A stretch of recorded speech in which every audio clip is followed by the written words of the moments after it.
बिस्मिल्लाहिर्रहमानिर्रहीम। अस्सलाम वालेकुम वरहमतुल्लाहि वबरकातुहू। आज का हमारा टॉपिक हक अदा कर दिया। हज़रत अली रज़ियल्लाहु अन्हु तलहा बिन अबू तलहा को छोड़कर लौट आए। हज़रत सल्लल्लाहु अलैहि वसल्लम ने उनसे पूछा, ए अली, तुमने उसे क्यों छोड़ दिया? उन्होंने अर्ज़ किया, अल्लाह के रसूल, उसने मुझे खुदा का वास्ता देकर रहम की दरख्वास्त की थी। आप सल्लल्लाहु अलैहि वसल्लम ने इरशाद फरमाया, उसे कत्ल कराओ। चुनांचे हज़रत अली रज़ियल्लाहु अन्हु गए और उसे कत्ल कर डाला। उसके कत्ल के बाद मुशरिकों का परचम उसके भाई उस्मान बिन अबू तलहा ने ले लिया। उसके मुकाबले में हज़रत हमज़ा रज़ियल्लाहु अन्हु आए। उन्होंने उसके नज़दीक पहुँचते ही तलवार का वार किया। उस वार से उसका कंधा कट गया, वो गिर पड़ा और दूसरे वार से उन्होंने उसका खात्मा कर दिया। अब तलहा का बेटा मसाफा आगे बढ़ा। हज़रत आसिम बिन साबित बिन अबुल फलाह रज़ियल्लाहु अन्हु ने उस पर तीर चला दिया, वो भी हलाक हो गया। इसके बाद उसका भाई हारिस मैदान में निकला। हज़रत आसिम रज़ियल्लाहु अन्हु ने उसे भी ताक कर तीर मारा, वो भी मारा गया। इन दोनों की माँ भी लश्कर में मौजूद थी, उसका नाम सलाफा था।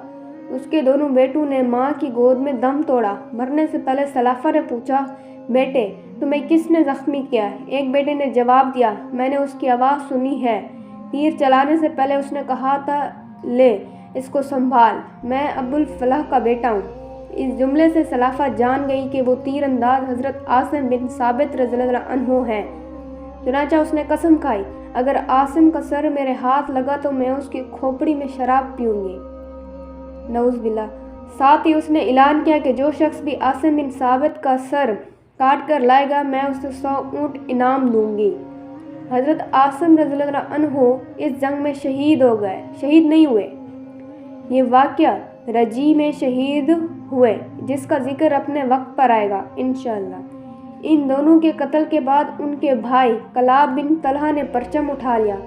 इसे हज़रत ज़ुबैर रज़ियल्लाहु अन्हु ने कत्ल कर दिया। कलाब के बाद उसके भाई जल्लास बिन तलहा ने परचम उठाया, उसे हज़रत तलहा बिन उबैद रज़ियल्लाहु अन्हु ने कत्ल कर दिया। इसी तरह ये चारों अपने बाप की तरह वहीं कत्ल हो गए। इनके चचा उस्मान बिन तलहा और अबू सईद बिन तलहा भी इस गुज़वा ओहद में मारे गए थे। इसके बाद कुरैशी परचम अरतात बिन शर्जील ने उठाया। उसके मुकाबले में हज़रत अली रज़ियल्लाहु अन्हु आए, वो उनके हाथों मारा गया। इसके बाद शरीह इब्ने कारिज़ ने परचम उठाया, वो भी मारा गया। रिवायत में ये नहीं आया कि ये किसके हाथों मारा गया।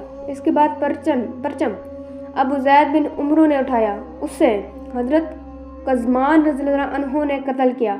इसके बाद इन लोगों के ग़ुलाम सवाब ने परचम उठाया। ये एक हबशी था, उसने लड़ना शुरू किया, यहाँ तक कि उसका एक हाथ कट गया। ये जल्दी से बैठ गया, परचम को अपनी गर्दन और सीने के सहारे उठाए रखा, यहाँ तक कि वो हज़रत साद बिन अबी वक़ास रज़ियल्लाहु अन्हु के हाथों कत्ल हुआ।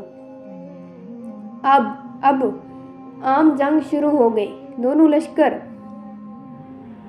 यक्को बाद दीगरे पर पूरी ताकत से हमला आवर हुए, एक दूसरे पर पूरी ताकत से हमला आवर हुए। इस जंग के शुरू ही में मुशरिकों के घुड़सवार दस्ते ने 3 मरतबा इस्लामी लश्कर पर हमला किया, मगर हज़रत सल्लल्लाहु अलैहि वसल्लम ने पहाड़ी के ऊपर तीरंदाजों का जो दस्ता मुकर्रर फरमाया था, वो हर मरतबा तीरों की बाढ़ मार कर उस दस्ते को पीछे हटने पर मजबूर कर देता। मुशरिकीन 3 मरतबा बदहवासी के आलम में पीछे हटने पर मजबूर हुए। इसके बाद मुसलमानों ने मुशरिकों पर भरपूर हमला किया। ये हमला इस कदर शदीद था कि मुशरिकों की ताकत को ज़बरदस्त नुकसान पहुंचा। इस वक्त लड़ाई पूरे जोरों पर थी। मुशरिकों की औरतों में हिंदा भी थी, ये अबू सुफियान की बीवी थी।